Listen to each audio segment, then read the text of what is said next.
Petrol और diesel की महंगाई के लिए सिर्फ और सिर्फ मोदी सरकार जिम्मेदार है, ये बात अच्छी तरह से समझ लीजिए। क्योंकि पिछली बार जब कच्चे तेल की कीमत $112 प्रति बैरल के ऊंचे लेवल तक पहुंच गई थी, तब पेट्रोल की रिटेल कीमत सिर्फ 65.76 रुपए थी। हम बात कर रहे हैं 2013 की, जब मनमोहन सिंह सरकार सत्ता में थी। पिछले करीब 4 महीने से चुनाव के चलते पेट्रोल डीजल के दाम नहीं बढ़ाए गए हैं। अब माना जा रहा है कि अब उत्तर प्रदेश में 7वें फेज की वोटिंग 7 मार्च को खत्म हो चुकी है, तो इनके दामों में बढ़ोतरी करी जाएगी। यानी कल से पेट्रोल डीजल की कीमतें बढ़ने का जो सिलसिला शुरू होने वाला है, उससे देश में महंगाई भयानक तौर से बढ़ने वाली है। सरकार के भोपू बने हुए न्यूज़ चैनल्स और अखबार आपको बार बार रूस यूक्रेन जंग के चलते बढ़ी हुई कीमतों को सही ठहराने की कोशिश करेंगे, लेकिन आपको ये जान लेना चाहिए कि जब क्रूड तेल की कीमत कम होती है तो पेट्रोल डीजल की कीमतें कम नहीं की जाती हैं, बल्कि एक्साइज ड्यूटी बढ़ाकर सरकार अपनी जेबें भरने लग जाती है। देश में पिछले 4 महीने यानी करीब 100 दिन से भी ज्यादा वक्त से पेट्रोल डीजल के दाम नहीं बढ़े हैं, जबकि इस दौरान इंटरनेशनल बाजार में कच्चे तेल के दाम करीब $85 प्रति बैरल से बढ़कर तकरीबन $130 प्रति बैरल से भी ज्यादा हो गए हैं। प्रति बैरल $1 से भी कम की बढ़ोतरी होने पर भी डीजल पेट्रोल के दाम बढ़ाने वाली भारतीय तेल कंपनियां करीब $40 यानी करीब 45% बढ़ोतरी के बाद भी दाम क्यों नहीं बढ़ा रही है और नुकसान सह रही है।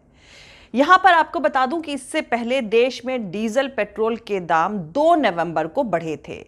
उस दिन पेट्रोल के दाम लगातार 7वें दिन बढ़े थे और दिल्ली में पेट्रोल तकरीबन 110.04 रुपए प्रति लीटर पर पहुंच गया था और डीजल 98.42 रुपए पर था। उसी दिन 13 स्टेट्स में उपचुनाव के नतीजे आए थे। वो नतीजे बीजेपी के लिए किसी बड़े झटके से कम नहीं थे और फिर 3 नवंबर को मोदी सरकार ने एक्साइज ड्यूटी में कटौती का फैसला लिया। मोदी सरकार ने 3 नवंबर को फैसला लिया था कि सरकार पेट्रोल और डीजल पर 5 और 10 रुपए की एक्साइज ड्यूटी कम करेगी और यह फैसला दिवाली के दिन लागू होगा। इससे यह दिखाने की कोशिश भी करी गई थी कि सरकार का टैक्स पर कंट्रोल है, इसलिए वो उसे कम कर रही है और तेल के दाम तय करना तेल कंपनियों के हाथ में है।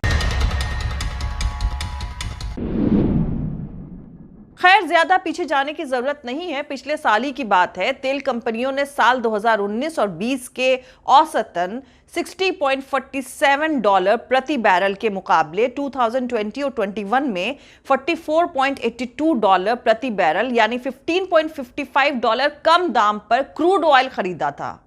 इसके बावजूद इस दौरान पेट्रोल करीब 21 रुपए प्रति लीटर और डीजल की कीमत में लगभग 29 रुपीस प्रति लीटर महंगा कर दिया गया। यानी मोदी सरकार के दौरान जब क्रूड ऑयल महंगा हुआ और तेल के दाम बढ़े तो आम लोगों को ज्यादा कीमतें चुकानी पड़ी, लेकिन जब सस्ता हुआ तो सरकार ने टैक्स बढ़ाकर ज्यादा से ज्यादा मुनाफा कमाया। मोदी सरकार के जमाने में जब तेल के दामों को डीरेगुलेट किया गया, तब कहा गया था कि इससे आम लोगों को फायदा होगा। मोदी सरकार का दावा था कि इससे लोगों को सीधा फायदा मिलेगा। अगर तेल की कीमतें घटेंगी तो आपको सस्ता तेल मिलेगा और बढ़ेंगी तो आपको इसके लिए ज्यादा कीमत चुकानी होगी। लेकिन मोदी सरकार ने कभी भी कच्चे तेल के सस्ते दामों का फायदा जनता तक नहीं पहुंचने दिया। लेकिन जैसे ही दाम बढ़े, फौरन और दाम बढ़ाए गए। जून 2014 में 1 लीटर पेट्रोल पर 9.5 रुपए और डीजल पर तकरीबन 3.5 रुपए एक्साइज ड्यूटी थी। लेकिन आज मोदी सरकार पेट्रोल पर एक्साइज ड्यूटी 27.9 रुपीस प्रति लीटर और डीजल पर 21.8 रुपीस प्रति लीटर वसूल रही है। यानी आज भी एक्साइज ड्यूटी पेट्रोल पर 3 गुना और डीजल पर तकरीबन 10 गुना ज्यादा है।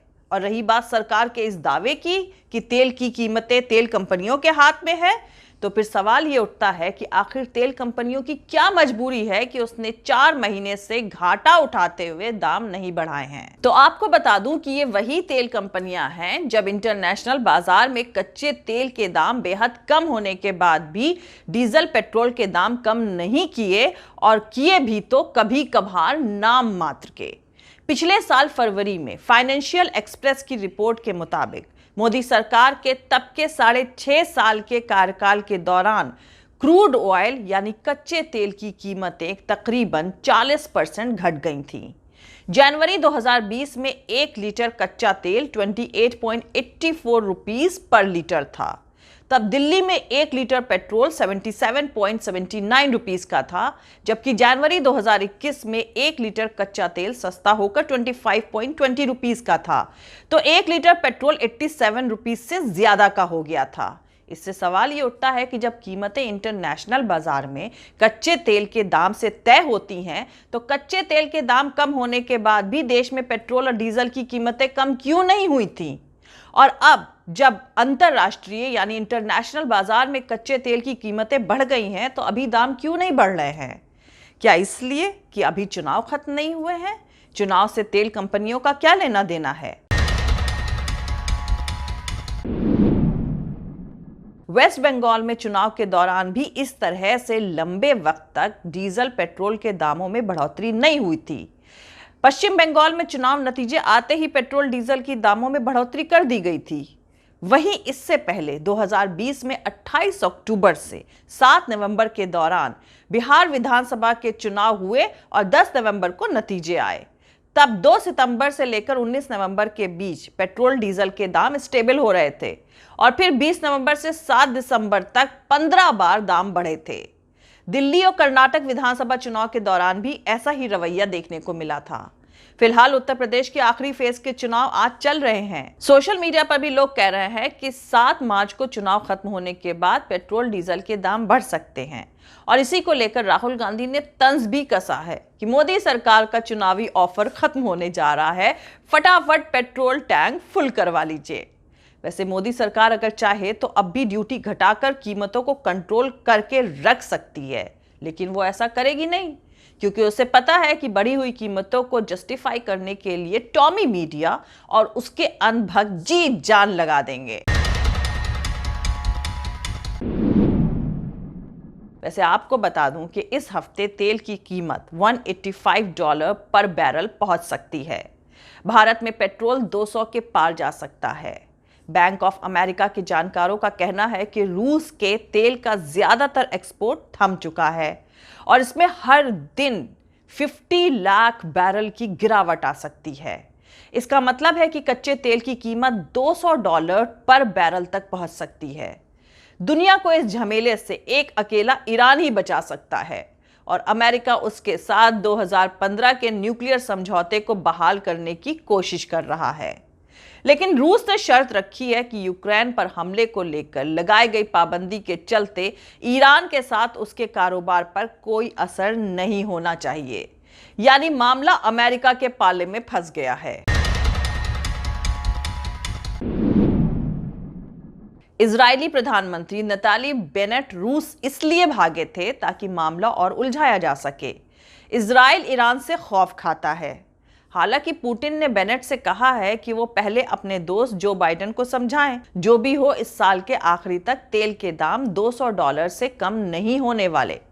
यानी भारत में जबरदस्त तरीके से महंगाई बढ़ने वाली है।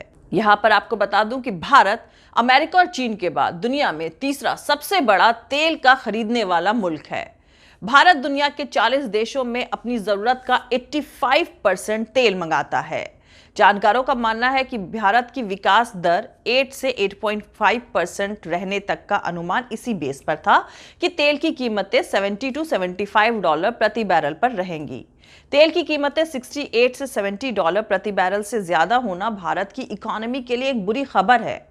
और अब आप खुद सोचिए कि कहा जा रहा है कि कच्चे तेल की कीमत $200 प्रति बैरल तक पहुंच सकती है। वहीं स्टेट बैंक ऑफ इंडिया का एक आकलन है कि अगर यूक्रेन क्राइसिस आगे भी जारी रहती है तो भारत के खजाने पर 1 लाख करोड़ रुपए का भार पड़ सकता है। मतलब कोरोना के चलते लगे लॉकडाउन की मार झेल चुके भारत को अब रूस यूक्रेन जंग की मार झेलने के लिए भी तैयार रहना होगा। स्टेट बैंक ऑफ इंडिया के एक नोट में कहा गया है कि अगर यूक्रेन क्राइसिस के बीच कच्चे तेल की कीमत $100 पर बैरल पर भी बरकरार रहती है तो महंगाई 52 से 65 बेसिस पॉइंट बढ़ जाएगी। मतलब आप लोगों का जीना और मुश्किल हो जाएगा। राजनीतिक जानकारों का मानना है कि अगर 5 स्टेट्स के विधानसभा चुनाव नहीं हो रहे होते तो तेल कंपनियां काफी पहले ही तेल की कीमतों को बढ़ा देती। लेकिन चुनाव में सियासी नुकसान के डर से मोदी सरकार भी इसलिए हरी झंडी नहीं दे रही है। लेकिन आज चुनाव का आखिरी दिन है और 10 मार्च को नतीजे आने वाले हैं। भारत में 2 नवंबर के बाद से अब तक पेट्रोल डीजल की कीमतें नहीं बढ़ी हैं। तब इंटरनेशनल बाजार में कच्चे तेल की कीमत $85 प्रति बैरल पर थी और अब यह लगभग $130 प्रति बैरल पर पहुंच गई है। और रूस यूक्रेन जंग के जारी रहने के चलते इसका आगे जाना तो तय है। कच्चे तेल के लगातार आसमान छूते भाव को देखते हुए यकीनन ये बढ़ोतरी बहुत ज्यादा होगी। लेकिन मोदी सरकार भी जानती है कि अगर एक साथ पेट्रोल डीजल की कीमतों में इजाफा कर दिया गया तो जन आक्रोश फूट जाएगा। भारत में लोग कई महीनों तक 100 रुपए से ज्यादा महंगा पेट्रोल और इसी दाम के आसपास डीजल अपनी गाड़ियों में डलवा चुके हैं। तब इसे लेकर मोदी सरकार के खिलाफ काफी नाराजगी दिखाई दी गई थी और इसका असर बीते साल हुए कुछ स्टेट्स के विधानसभा उपचुनाव पर भी पड़ा था। लेकिन अब अगर सरकार कीमतों में बढ़ोतरी करेगी तो सियासी दलों के साथ साथ आम लोग भी इसका विरोध करेंगे। भले ही तेल कंपनियां और मोदी सरकार इसके पीछे कच्चे तेल की कीमतें बढ़ने का तर्क दें और अपनी मजबूरी का भी हवाला दें, लेकिन लोग इसे बर्दाश्त करने के लिए तैयार होंगे या नहीं, ये अभी कुछ हफ्तों में ही पता चल जाएगा। जय हिंद, सत्यमेव जयते, अल्लाह हाफिज। दोस्तों, हमारा पूरा वीडियो और दूसरे और वीडियोस देखने के लिए हमारे YouTube channel political Tamasha with doctor Arshi को सब्सक्राइब करके वहां पे लगी बेल आइकॉन को जरूर दबा दें ताकि आपको हमारे आने वाले हर वीडियो की अपडेट्स मिलती रहे। और दोस्तों, अगर आपको हमारा काम पसंद आता है, हमारे वीडियोस पसंद आते हैं तो www.patreon.com/dr अर्शी खान पर जाकर डोनेट करके आप हमारे काम को सपोर्ट कर सकते हैं। दोस्तों, अगर आपको हमारा वीडियो पसंद आता है तो लाइक और शेयर करना हरगिज नहीं भूलें। आप हमें फॉलो भी कर सकते हैं हमारे ट्विटर, इंस्टाग्राम और फेसबुक पेज पर। मेरा ट्विटर हैंडल है @arshi Aziz Khan। Thank you, मिलते हैं अगले वीडियो में।